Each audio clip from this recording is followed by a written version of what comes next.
Dedicated to Eastern and Southern Kentucky, this is WYMT Mountain News at 11. Good evening, I'm Steve Hensley. We are just a week and a half from Election Day. The candidates are hitting battleground states this weekend as polls show the presidential race is virtually tied. CBS's Nicole Skanger reports on the day's campaign events from Washington.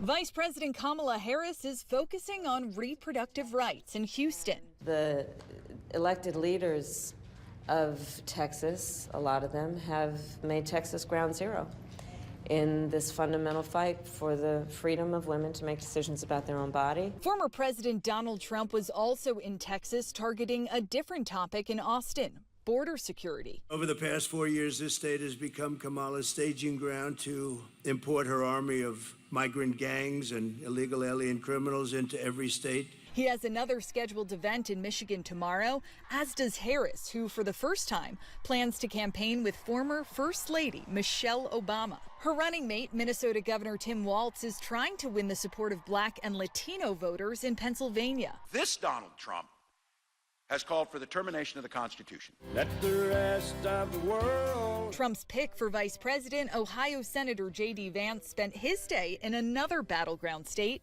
North Carolina. I think that President Trump will close the border. I'm just guessing here, right about January 20th, 2025 is when Donald Trump is going to close the border. Long lines formed in Delaware for the first day of early voting. Voters are also casting their ballots in Iowa. It was the first time I voted early. I've been reading and hearing that it's a good idea to do so. More than 31 million Americans have already voted, helping to decide a race that's now neck and neck.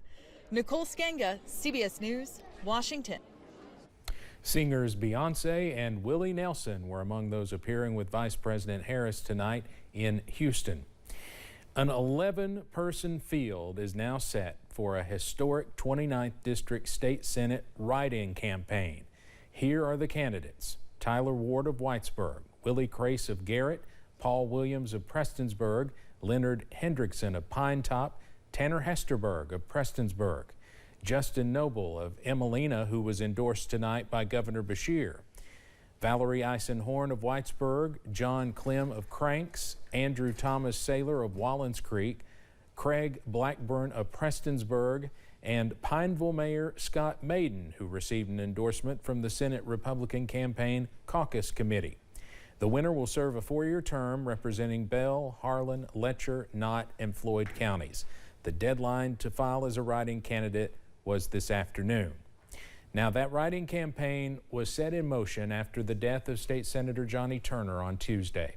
Today, we learned his funeral arrangements. The visitation will be November 1st, next Friday, from 4 p.m. until 7 p.m. at the Harlan County High School Auditorium. Turner's funeral mass will be Saturday, November 2nd at 11 a.m. at the Holy Trinity Catholic Church in Harlan. The burial for Turner will be at Rest Haven Cemetery in the Keith community.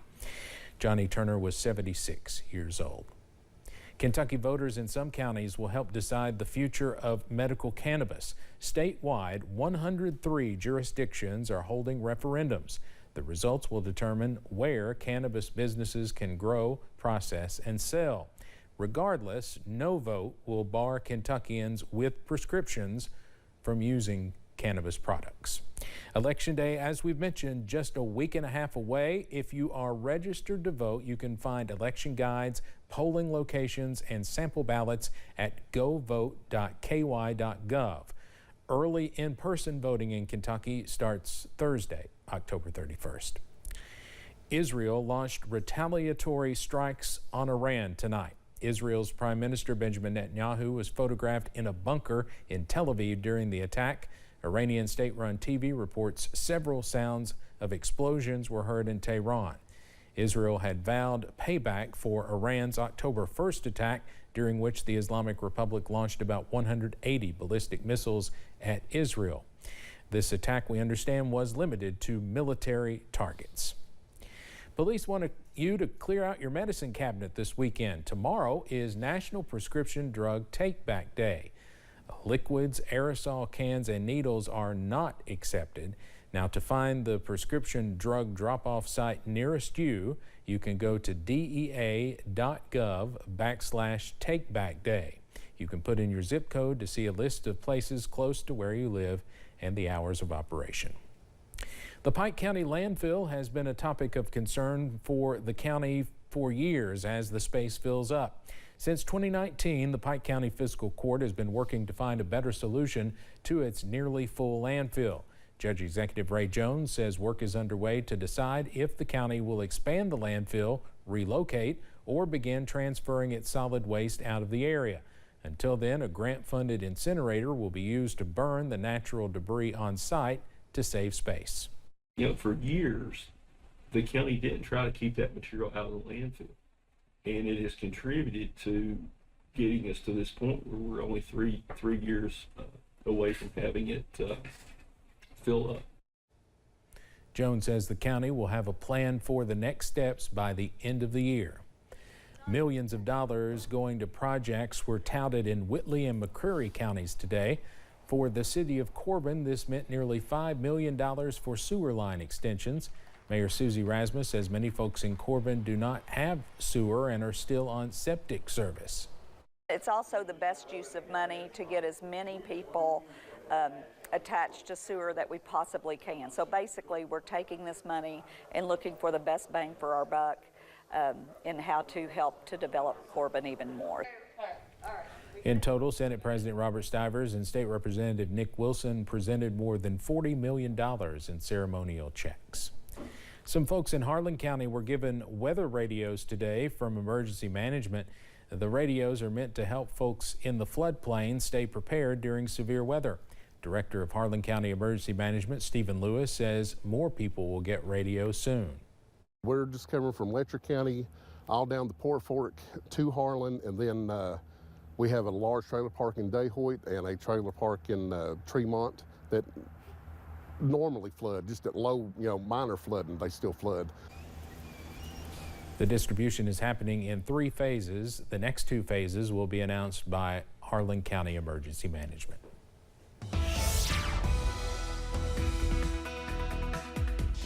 Here we go. We made it to 81 after a morning start of 46. 66 and 45 is where we should be for this time of year. Rain is still lit up on your first alert, as rain chances will continue as we go throughout the evening and overnight hours into the first part of your Saturday morning. They will dissipate as we go throughout Saturday afternoon and evening. Everything else, though, is lit up green. Let's talk about this weekend, shall we? We'll see temperatures in the mid-60s. Again, keeping a slight chance of rain in the forecast tomorrow morning, otherwise decreasing clouds. Then we'll see mostly sunny skies for Sunday, staying in the mid-60s. But right now, temperatures are in the 50s and 60s. Look at Jonesville, 57, 61 is the current temperature, and Hazard still substantially warmer now as compared to 24 hours ago. 19 degrees warmer in Prestonsburg, 23 degrees warmer in Somerset. So here's a satellite radar right now, and you can see right here, there's your cold front right there. And back behind this is the cooler air that's going to take place as we go into the day on Saturday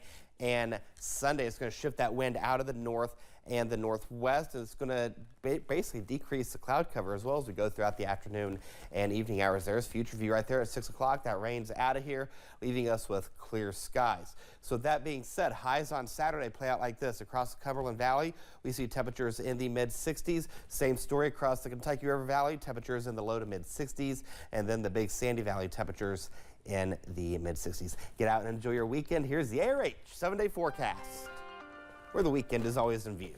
We go to 64 on Sunday, 73 on Monday, 75 for Tuesday, upper 70s for Wednesday. Halloween, 77 degrees. That may be the warmest Halloween on record if we hit that.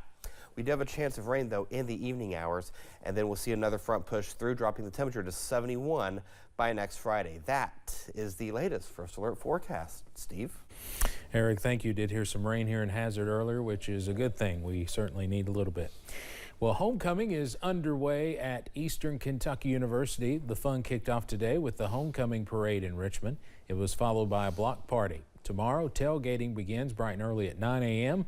in the Alumni Coliseum parking lot, leading up to the homecoming football game against Utah Tech at 3 p.m. Go Big E. Thank you for joining us tonight. The ARH Sports Overtime is next. Have a great weekend.